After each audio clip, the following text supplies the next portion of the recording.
अस्सलाम वालेकुम जी। उम्मीद करता हूँ कि आप सब खैरियत से होंगे। तो नई वीडियो लेके फिर आपके सामने हाजिर हुआ हूँ। जैसा कि आपने टाइटल तो देख लिया होगा, आज हम इस टॉपिक पे बात करेंगे क्या हम लोगों को गाड़ी का इंजन स्वैप कराना चाहिए या नहीं। तो इसमें कुछ ज़रूरी बातें करूँगा, वो इंशाल्लाह अगर आप मैं वीडियो पूरे तरीके से देखेंगे तो आपको इंशाल्लाह जो इन्फॉर्मेशन मिलेगी वो मुझे उम्मीद है कि आपके काफ़ी काम आएगी। क्योंकि इस चीज़ों से मैं गुज़र चुका हूँ और मैं ये चाह रहा हूँ कि आप लोग इन ख्वारियों से बच जाएँ। तो हुआ कुछ ऐसा था, जैसा कि आपने देखा होगा कि हम लोगों ने एक प्रोजेक्ट स्टार्ट किया था सुजुकी मर्गिला का, जो विट्स इंजन में था। विट्स इंजन 1300 सीसी उसमें स्वैप हुआ था और वो हम लोगों ने परचेज इसी तरह की थी गाड़ी। तो जब हम लोगों ने गाड़ी ली, जिससे गाड़ी ली हमने जब चेक किया तो गाड़ी काफ़ी साइड मार रही थी और सही तरीके से स्मूथ चल भी नहीं रही थी। ये मैंने वीडियोस में भी बताया आप लोगों को। तो उसके बाद कुछ सीन इस तरह था कि जिससे हम लोगों ने गाड़ी ली हुई थी, उन्होंने बोला कि भाई आप इनकी जो है अच्छे तरीके से जो है वो अलाइनमेंट वगैरह करवाएं, उसके बाद इंशाल्लाह ये सही हो जाएगा। उसके बाद हम लोगों ने सारे एक्सेल वगैरह का काम करवाया, इसमें एक्सेल्स बनवाए, उसके बाद शाक बनवाए, उसके बाद कैंचियों का काम किया, आगे वाले सस्पेंशन मतलब सब चीज़ों का काम किया हम लोगों ने। उसके बाद अलाइनमेंट भी किए, अलाइनमेंट की वीडियो भी आप भाइयों के साथ हम लोगों ने शेयर की। तो उसके बावजूद जो है वो गाड़ी काफ़ी मसला कर रही थी, वो हम वीडियो में शेयर नहीं कर सके क्योंकि हम हर दूसरे दिन किधरे न किधरे फंसे होते थे। कभी क्या मसला आ रहा था कि एक्सेल टूट जाता था, कभी जो है वो कोई और इशू आ रहा था।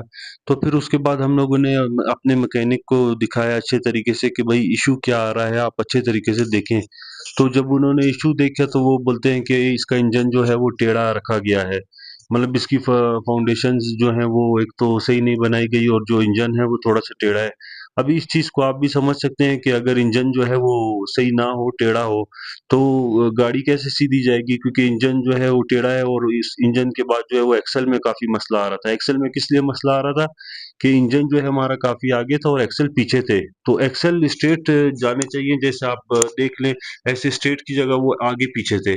तो जब वो फ्रंट बैक थे एक्सल सारे, तो जब हम उसको रेस थोड़ी सी करते थे प्रेस ज़्यादा, उसके बाद जो है वो कोई एक्सल या टूट जाता था या कुछ साउंड करने लग जाता था। तो फिर हम लोगों ने क्या किया, हम लोगों ने वापस सारा इंजन नीचे किया, फिर उसके बाद जो है वापस इसकी फाउंडेशंस बनवाई। उसके बाद हम लोगों ने वापस जो है इस इंजन को दोबारा जो है वापस रखवाया। फिर उसके बाद ट्राई हुई तो देखा तो इंजन तो माशाल्लाह से फिर स्ट्रेट रख दिया हम लोगों ने। तो उसके कहने का ये मकसद है कि देखें ये सब ख्वारी के काम है, मतलब इसमें हम लोगों के बहुत पैसा भी ज़ाया हुआ और बहुत ख्वारी हुई। तो मतलब अगर पहले ही इंजन किसी ने अच्छा रखा होता तो ये हमें ख्वारियाँ नहीं होती। दूसरा उसके बाद क्या हुआ कि हम लोगों ने जैसे इंजन सारा कुछ किया, हम खुश हो गए, हम लोगों ने बोला अभी गाड़ी इंशाल्लाह बेहतर हो जाएगी, रोड पे सही चलेगी। तो उसके बाद जो है थोड़ा-सा मसला फिर आ रहा था, गाड़ी थोड़ा-सा फिर जैम चल रही थी। जैम चलने का मकसद ये था, फिर हम लोगों ने दिखाया तो मैंने बोला सारे एक्सेल वगैरह भी नए बना चुके हैं हम सब कुछ। इसी तरह काफ़ी मैकेनिक्स को तो पहले समझ ही नहीं आई कि क्या इशू चल रहा है, कि मतलब जो जिस मैकेनिक को दिखाओ वो बोलते हैं टायर बिल्कुल फ्री है और हर चीज़ ओके है, तो क्या इशू आ रहा है। तो काफ़ी मैकेनिक्स को हमने बोला कि गाड़ी अब चला के देखें, चला के जब उन्होंने वो किया, वो महसूस की, तो वो ऐसे जैसे गाड़ी जैम जा रही है। फिर उसके बाद हम लोगों ने वापस एक्सेल खुलवाया। एक्सेल जब खुलवाए तो वो खैरात वाले को जब दिखाए, तो उस एक्सेल में जो है थोड़ा-सा फ़र्क ये आ रहा था कि एक्सेल बड़े थे। एक्सेल काफ़ी बड़े थे, वो आप खुद अभी सोचेंगे, मतलब वो टायर को थोड़ा-सा प्रेशर जब आप दो या रेज़ ज़्यादा प्रेस कर रहे थे हम, तो एक्सेल फ्री घूम नहीं पा रहा था क्योंकि वो एक्सेल काफ़ी बड़ा था और छोटा अगर होता वो निकल जाता। तो ये काफ़ी इश्यू आ रहा था इसके साथ। फिर हम लोगों ने जो मतलब एक्सेल फिर कटवाए, ओपन करवा के फिर एक्सेल कटवाने के बाद जो है हमने वापस फिट किए।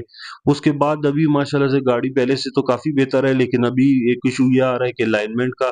तो क्योंकि ये सब काम होने के बाद अलाइनमेंट इसकी फिर होनी पड़ेगी।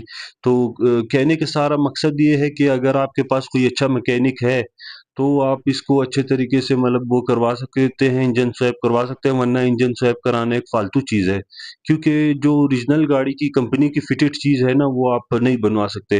और इक्का-दुक्का ऐसे मैकेनिक होंगे जो इस चीज़ को समझ सकेंगे और जो काम इस चीज़ पे कर चुके हैं। वरना ज़्यादा से ज़्यादा ये जब इंजन हम लोगों ने रखवाया, इन्होंने एक राउंड लगाया, बोलते हैं बेस्ट है मेरी तरफ से। लेकिन जब हम लोगों ने रोज़मर्रा की रूटीन पे गाड़ी चलाना शुरू की, तो हमें फिर उसके अंदर की खराबियाँ मालूम होना शुरू हुई।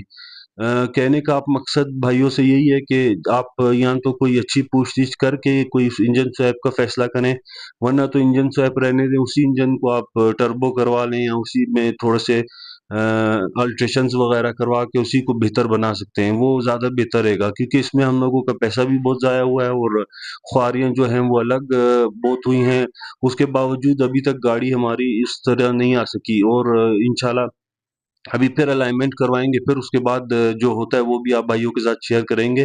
तो ये एक छोटी-सी वीडियो बनाने का मकसद यही था कि किसी भाई का नुकसान ना हो सके और वो इस चीज़ों से बच सके। तो ये मेरे माइंड में भी ये चीज़ें थी, मैंने काफ़ी नेट में सर्च किया, तो मुझे इस तरह की कोई इन्फॉर्मेशन नहीं मिल सकी, तो ये इसीलिए मैं आप लोगों के लिए शेयर कर रहा हूँ। उम्मीद करता हूँ कि ये आप लोगों के काम आएगी और आप लोग इस चीज़ को समझ सकेंगे, तो इंशाल्लाह फिर मिलते हैं किसी नेक्स्ट वीडियो में।